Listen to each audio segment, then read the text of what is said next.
Would you lead our prayer this morning? Yes.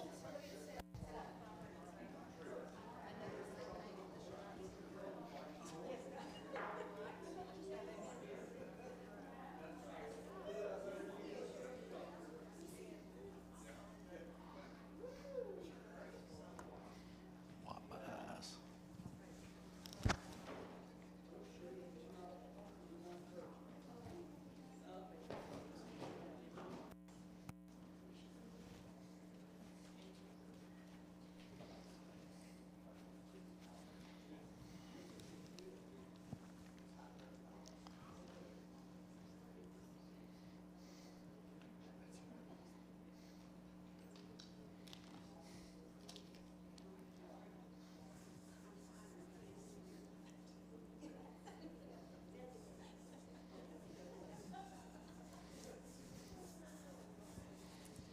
Buzzer's running a little late this morning, but let's go ahead and get started. We welcome everyone to the adult Bible class.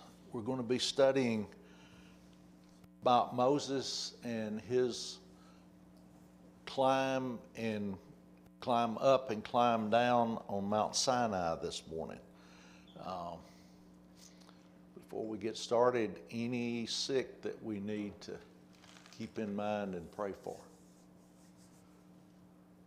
Or don't have to be sick, just anybody that's needing our prayers. Our hearts go out to the folks down from southeast, Florida, Georgia, all those places, North Carolina. Yeah. Every place the hurricanes struck. Any place that the hurricanes have wreaked their havoc. Florida got hit again and pretty severe. Several lost their lives in tornadoes and a lot of flooding and destruction. So certainly want to keep these people in mind. I saw, this morning on the internet, I don't remember which place it was, the water from the floodings going down into the rivers, and so people that hadn't had flooding are now having flooding because the rivers are overflowing. People that weren't having flooding, some of the waters are flowing into the rivers and causing the rivers now to overflow. So it's just trouble and tribulation. Anyone else? Let's remember Donna Ferris. Okay. All right. We've got several visitors. Don't really call them visitors, but glad that everybody could make it back. Let's have our prayer.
Before I get into this morning lesson, as we wound up last week, we were looking at some things that we needed to consider and points to ponder, I guess, to call them. And one of the brethren after class had one to add, and he said, we need to be careful how we choose our leaders, our people, things like that. And turning into the 13th chapter of Numbers, I was trying to recall, did God choose these 12 spies, or did Moses choose them, or the people choose them? So beginning in the 13th chapter of Numbers, then the Lord spoke to Moses, saying, send out for yourselves men, so that they may spy out the land of Canaan, which I am going to give to the sons of Israel. You shall send a man from each of their fathers' tribes, every one a leader among them. So Moses sent them from the wilderness of Paran at the command of the Lord, all of them men who were heads of the sons of Israel. And it continues on and names all of them. But his point was, 10 of these leaders wasn't following what God wanted. And same applies today. We need to be careful in the people that we choose, not only in the church, but probably in our physical lives, to make sure that the appropriate and correct people are coming into play and doing God's will.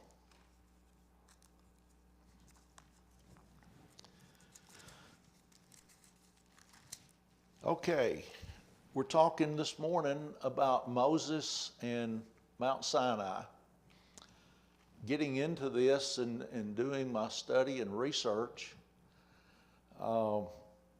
several years ago when I was working in Saudi Arabia, I got a map of the country and looked down in the bottom, toward the bottom of the map, the southern part of the country, and discovered writing that said Mount Sinai. And I said, whoa, I've never known Mount Sinai to be in Saudi Arabia. So didn't do much research at that time, didn't have the resources to do much. But in studying this, found this map that, and I know it's somewhat hard for you to see, but there are some scholars that take the children of Israel coming out of Egypt. Over here is my green pointer, and then gathering and coming across what we know today as Egypt, the Sinai Peninsula. And we've always thought, or I've always thought, that the Red Sea crossing was somewhere up here. But some scholars tend to think that it happened in this area, and that Mount Sinai is located in the southern part of Saudi Arabia. But most scholars tend to think, based on their research, that Mount Sinai is actually located in what we know today as part of Egypt. And here's a map depicting that, where that they came out of Egypt and crossed the Red Sea into the Sinai Peninsula and then went down into Mount Sinai. I found even a third group of scholars that think that Mount Sinai was located up in Midian, which would have been up in this area. And it just goes to prove that just like where the ark landed with Noah, nobody now knows for sure. Now, a lot of traditions and a lot of scholars have tended to locate biblical places that we read and we know about, but as far as their certainty, as far as their location, we just don't know. Here's another view, another map view, and it's Mount Sinai is located right down there, and the children of Israel would have come across and journeyed to down there. But in the big picture, it doesn't matter. We don't know where Christ was buried to rise again. They don't know for sure where the cross was placed. But big picture, it doesn't matter. We believe these things. They were recorded for us, but we believe through faith. And it's our faith what lets us understand that the Bible is true, these events actually happened, and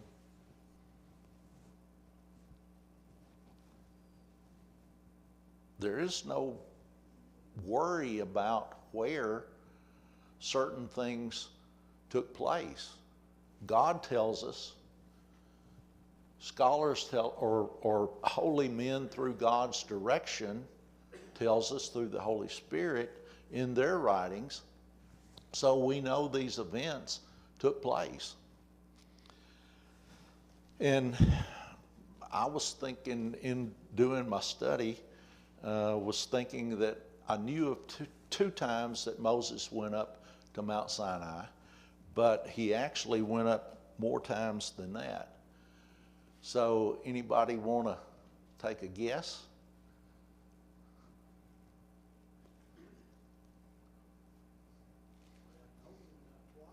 At least twice, but it was more than that.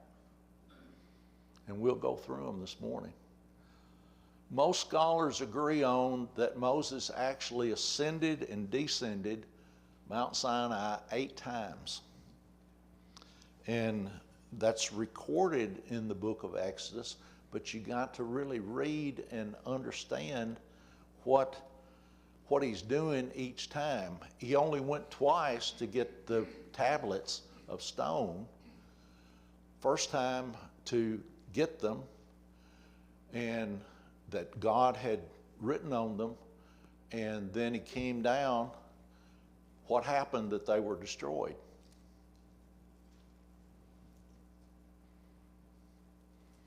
Aaron made the idol, the golden calf, and Moses was so mad that he cast the stone tablets with what we call the 10 Commandments as written on them, and they were broken.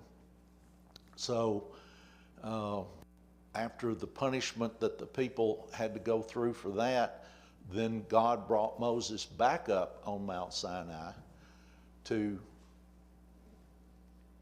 rewrite again in tablets of stone the 10 Commandments for the people to have. But he actually went up and down about 8 times. The first ascent, we're starting off reading in Exodus 19.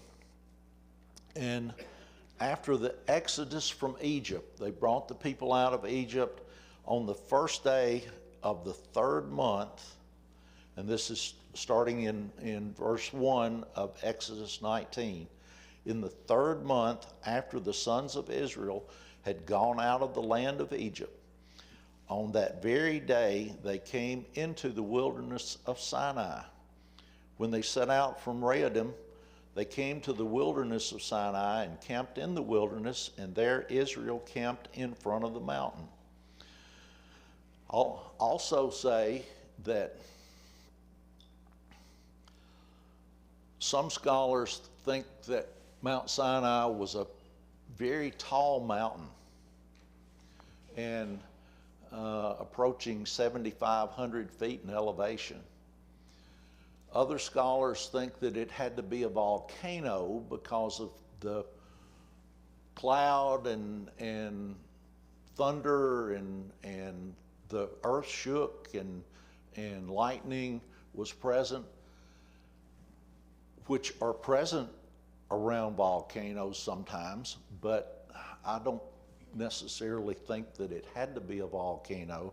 There's other scholars that think that there's another mountain that they want to call Mount Sinai that was about 8,500 feet in elevation.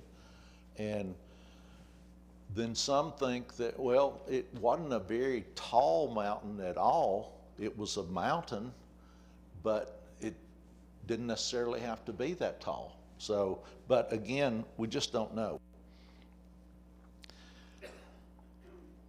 Moses' first trip up Mount Sinai is described in Exodus 19:2 through 7. He ascends the mountain in verse 3 and comes back down in verse 7. And God told him certain things. Verse 4, you yourselves have seen what I did to the Egyptians. Now this is God talking to, let me start in verse 3.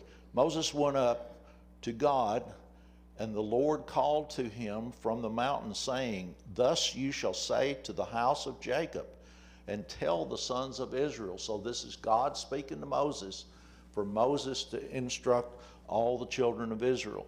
You yourselves have seen what I did to the Egyptians, and how I bore you on eagle's wings and brought you to myself.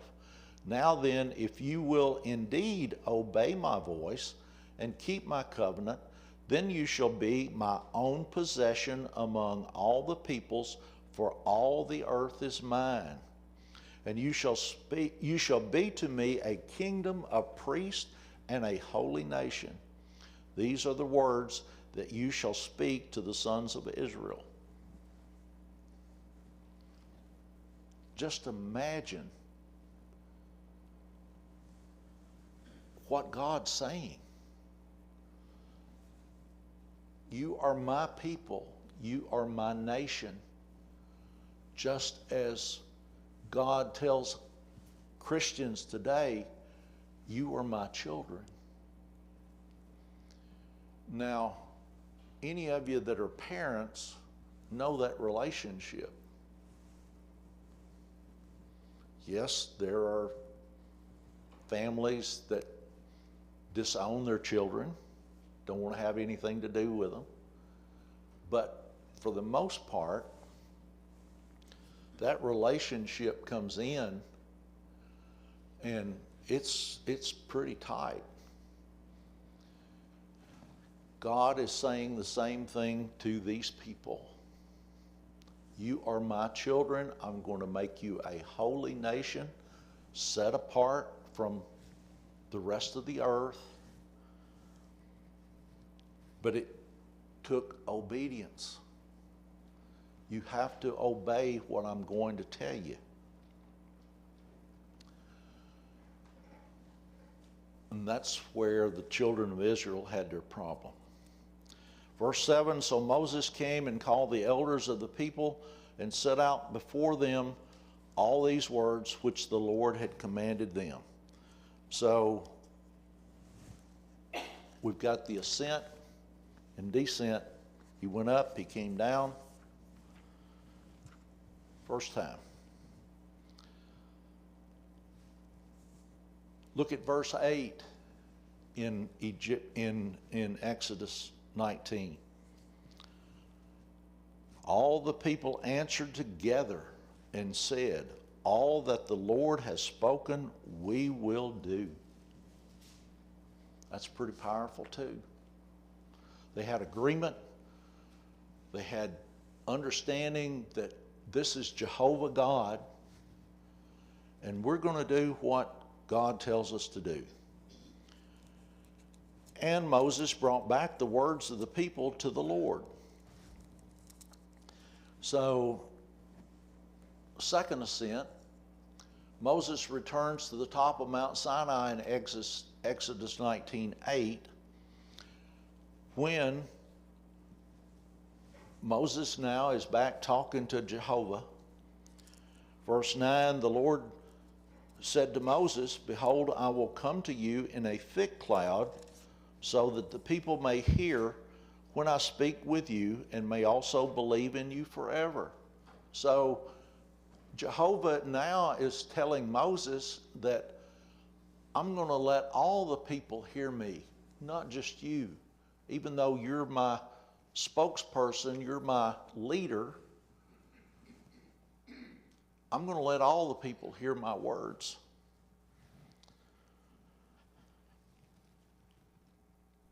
I'm going to appear in a thick cloud, and so that, and this was helping, I think, the people to build trust in Moses, so that nobody thought, well, Moses is just telling us something. When the people heard it from Jehovah God himself, there could be no mistake that Moses was trying to tell them something different, anything. Jehovah's going to appear in a thick cloud, and then Moses descends in verse 9 to come back down and tell the people. Moses told the words of the people, or, got it. I'm getting ahead of myself.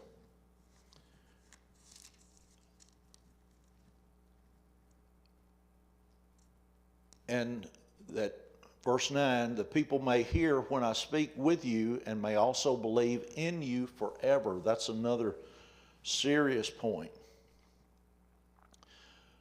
Then Moses told the words of the people to the Lord. In verse 10, the Lord also said to Moses, "Go to the people and consecrate them today and tomorrow, and let them wash their garments, and let them be ready for the third day. For on the third day the Lord will come down on Mount Sinai to the sight, in the sight of all the people. You shall set bounds for the people all around, saying, Beware that you do not go up on the mountain or touch the border of it. Whoever touches the mountain shall surely be put to death." Verse 13, "No hand shall touch him, but he shall surely be stoned or shot through. Whether beast or man, he shall not live. When the ram's horn sounds a long blast, they shall come up to the mountain." So Moses went down from the mountain to the people and consecrated the people, and they washed their garments. He said to the people, "Be ready for the third day. Do not go near a woman." So, second ascent, descent. Let's get the people ready. Let's get big days coming. Number 3, verse 10. Well, we've read that.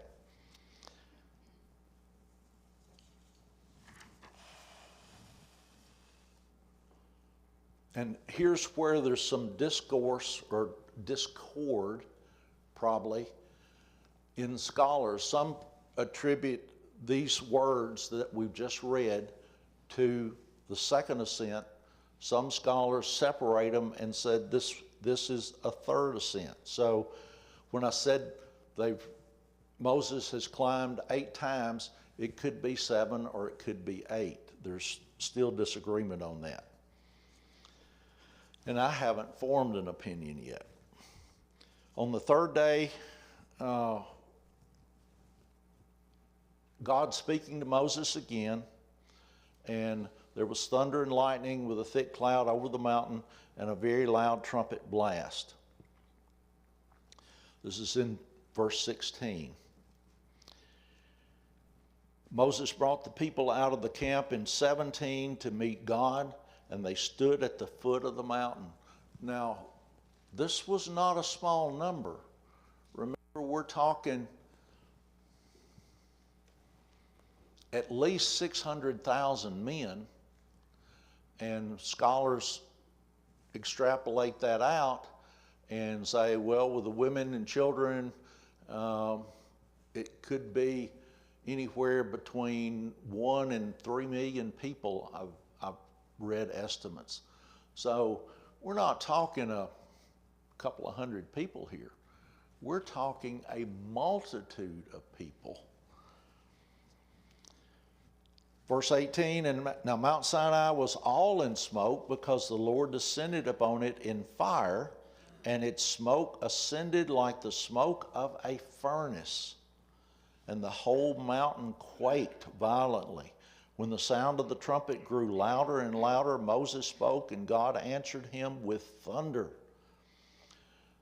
The Lord came down on Mount Sinai to the top of the mountain, and the Lord called Moses to the top of the mountain, and Moses went up. Then the Lord spoke to Moses, go down, warn the people, so that they do not break through to the Lord to gaze, and many of them perish. What was the problem here? Remember what God had said? Anybody that sees me is dead. I won't allow anybody to see me to live. And what did God do for Moses? He tucked him in a crevice, a crack in the rock, so that Moses wouldn't be killed in a future ascent. In verse 22, also let the priests who come near to the Lord consecrate themselves, or else the Lord will break out against them. And remember back to the burning bush with Moses? Moses had to take his sandals off because God said, you're standing on holy ground. You're in my presence. You're on holy ground. Take your sandals off. So, similar concept. This mountain now is where the Jehovah God's coming down to talk to his people. And it's so that his people can know that, yeah, he actually exists and not just what Moses is telling us. Verse 23, Moses said to the Lord, the people cannot come up to Mount Sinai, for you warned us, saying, set bounds about the mountain and consecrate it.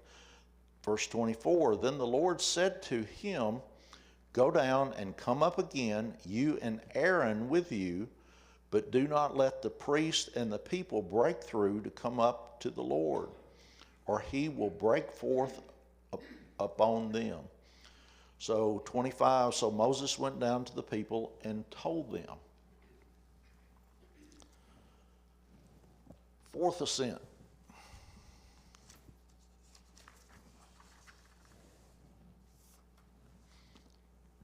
Verse 20 through 25. So everything's getting ready. Chapter 20, verse 1. Then God spoke all these words, saying, I am the Lord your God who brought you out of the land of Egypt, out of the house of slavery. You shall have no other gods before me. God now gives what we call the Ten Commandments to the people. And that's recorded there in chapter 20, 1 through 17. In verse 18, all the people perceived the thunder and the lightning flashes and the sound of the trumpet and the mountain smoking. And when the people saw it, they trembled and stood at a distance.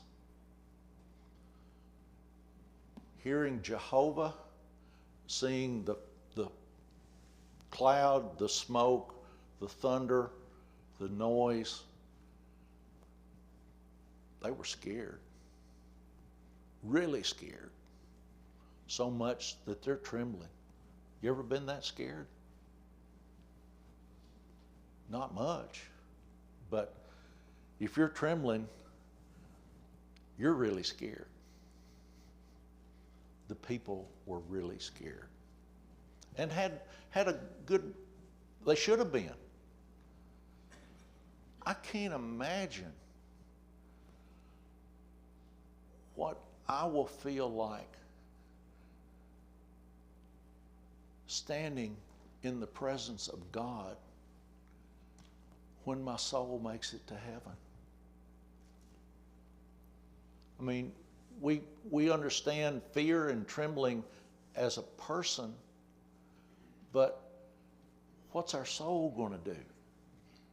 How's our soul going to react to being in the presence of Jehovah, the only true and living God? I can't even imagine it, what it will be like. I'm pretty sure that I'll be scared and tremble and be like the children of Israel. But to be in His presence, right there,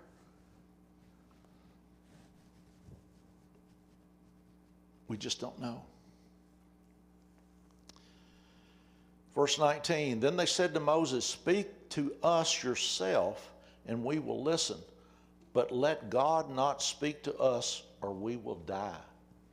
They were that scared. They didn't want to hear Jehovah's voice anymore.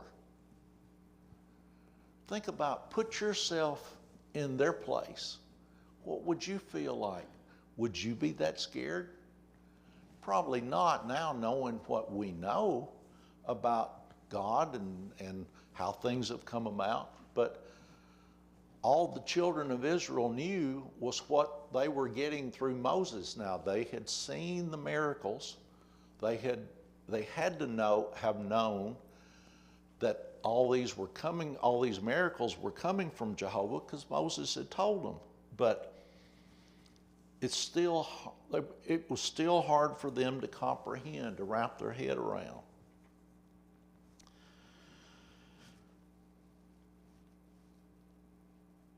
Verse 21, so the people stood at a distance while Moses approached the thick cloud where God was. So we're on the fifth ascent now. And verse 21, as he approached the thick darkness where God was, at this time God gives Moses various laws that are, in addition to what we call the Ten Commandments, there's more laws coming through in chapters 21 through 23.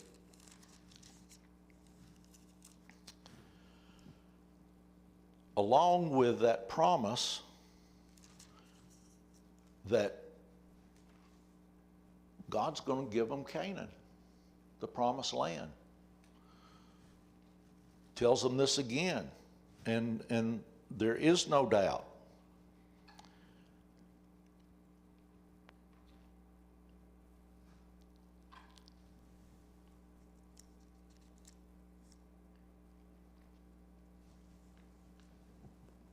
Any questions? Anything anybody wants to discuss?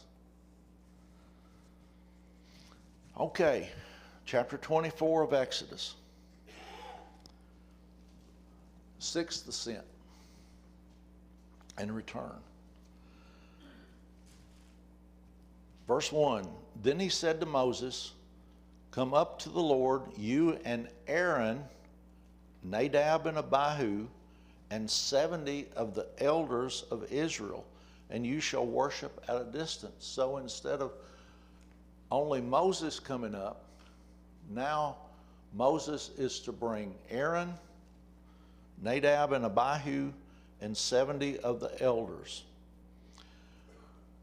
But Moses alone, verse 2, however, shall come near to the Lord, but they shall not come near nor shall the people come up with him. So you can come part of the way up the mountain, but you can't bring them all the way. I only want you at the top. So the next morning, Moses built an altar at the foot of the mountain and set up 12 stone pillars representing the 12 tribes of Israel. This is in verse 4. He offered burnt offerings and fellowship offerings and read the book of the covenant to the people, who responded. Again, here's the people saying, we will do everything the Lord has said. Verse 7.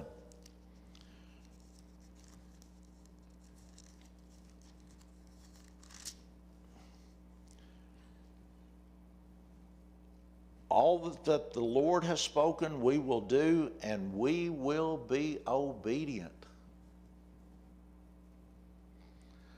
Pretty strong and powerful words. And it's appropriate words. That's what the people should have been saying. But they don't stick to it. They don't keep their promise. They don't keep their word. We got any problem with that today? Big time. Huge. And we try to think that Christians keep their word. But we even find that some of them don't. So we don't need to start that reputation that Christians are not people of their word, of what they say they're going to do, they do it. Or if you say, I'm not going to do it, then you don't do it. Now, I understand people change their minds and can change their minds, but years ago, a person's word was everything. It meant something. And you didn't need anything in writing because a person's word was good enough. Deals made on a handshake in agreement. It's not that way a lot of times anymore.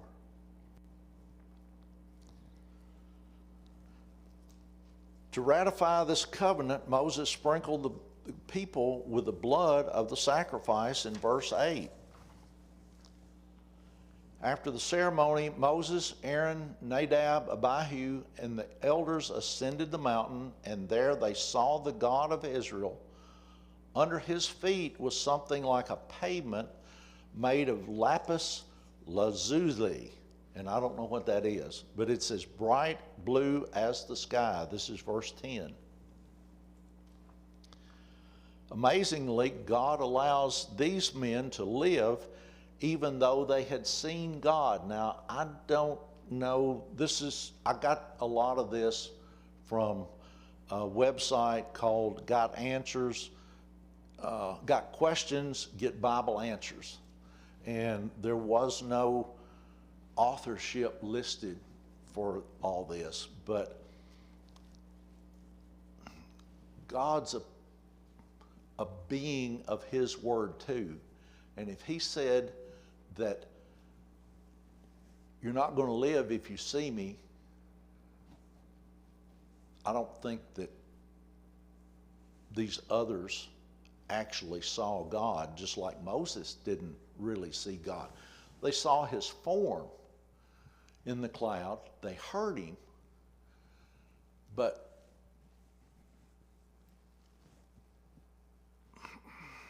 the only one to actually see God that I know of is Jesus Christ.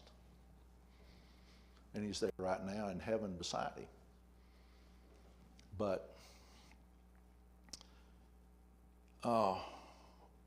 these men stayed on the mountain for a while. And verse 11 tells us, chapter 24 tells us that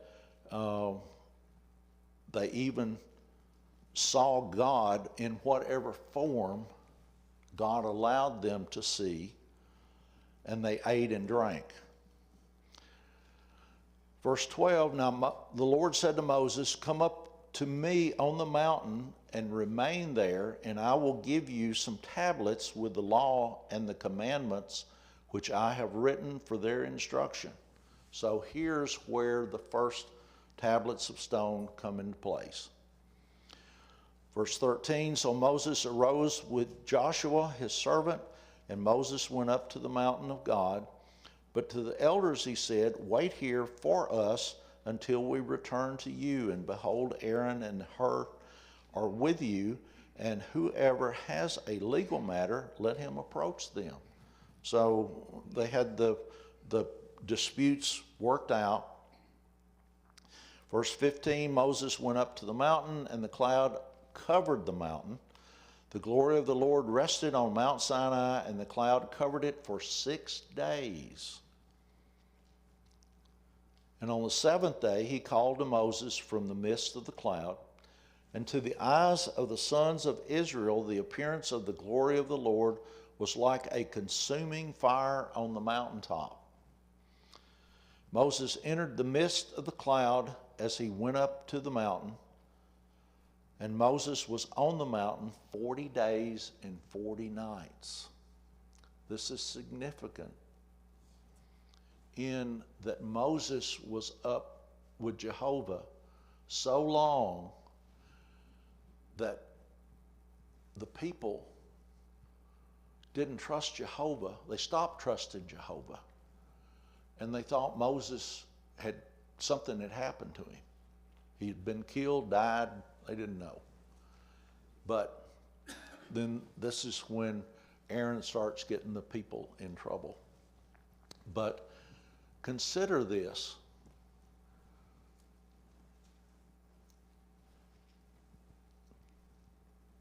"40 days and 40 nights is a long time, especially if you don't have food and water. This was a miracle that Jehovah sustained Moses these 40 days and 40 nights. Another miracle. And the mountain, if it's the traditional mountain, if that is really where all this took place, it takes 6 or 7 hours to climb a treacherous mountain. And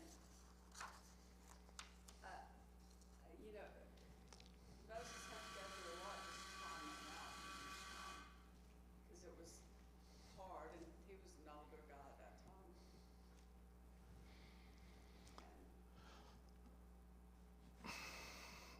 but we've done it. So It's odd that nobody went after him. because Jehovah had said, don't you dare touch the mountain. You're dead. So the people were scared and said,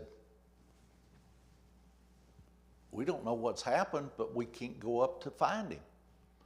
Search for him. So When they went up, when he went up, it says, the glory of the Lord was like a consuming fire yes. on the mountaintop, so they said, Yes. go up, and there's Yep. consuming fire, and then in 40 days he has not appeared. So. And we'll move on. During this meeting on the mountain, God gives Moses much information. This included the 10 Commandments written on tablets of stone by God himself. Moses also receives complete instructions on how to build the tabernacle, the Ark of the Covenant, and the altar, specifications all for these structures. He was told what to do, how to create the priestly garments, and just on and on and on. And this is through Exodus 24 through 31. Unfortunately, at the foot of the mountain, the Israelites had Aaron build the golden calf and were committing idolatry. When Moses and Joshua descended the mountain in Exodus 32:19, so turn over to 32, chapter 32. But as I said, 40 days and 40 nights is important. How soon did the children of Israel forget? Only took them 40 days and 40 nights to forget all that Jehovah had told them, to forget you'll have no other gods before you.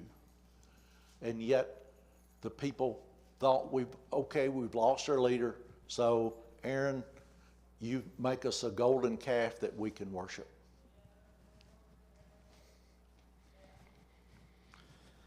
When Moses and Joshua descended the mountain in Exodus 32:19 and see what the people are doing, Moses breaks the stone tablets in anger. He destroys the golden calf and disciplines the people. The seventh ascent is in chapter 32, verse 32. Moses goes back to the Lord in Exodus 32:32 in order to intercede on behalf of the children of Israel. So Jehovah's ready to destroy them all and start a new nation under or through Moses. And then this implies another ascent of Sinai in a show of great love and mercy that anticipates the love and mercy of Jesus Christ. Moses offers his own life in exchange for the life of Israel in verse 32. And closing, we in the eighth ascent, chapter 34, the Lord says to Moses, chisel out 2 stone tablets like the first ones, and I will write on them the words that were on the first tablets which you broke. Be ready in the morning, and then come up on Mount Sinai. Present yourselves to me there on top of the mountain. Moses comes alone on top of the mountain. The Lord reveals himself to Moses and describes this way: the Lord, the compassionate and gracious God, slow to anger, abounding in love and faithfulness. Moses is pleading the people's case. Moses worships the Lord and receives a repetition of the covenant. Moses is on Sinai for another 40 days and 40 nights without eating any bread or drinking water. This is verse 28. When Moses comes back down to the people, he was not aware that his face was radiant because he had spoken with the Lord. When Aaron and all the Israelites saw Moses, his face was radiant, and they were afraid to come near him. The events at Mount Sinai were monumental in the history of the world. God was creating for himself a new nation with new laws and a new way of life. The Lord showed himself to be a God who desires to communicate himself and to forge a relationship with his people. In giving the law, God revealed his holiness, clearly defined sin, as we find in Romans 7:7, and provided a guardian to eventually bring us to Christ in Galatians 3:24 and 25. The mediation of Moses on Sinai is a wonderful picture of the intercession of Christ on behalf of sinners. Romans 8:34. Thank you for your attention.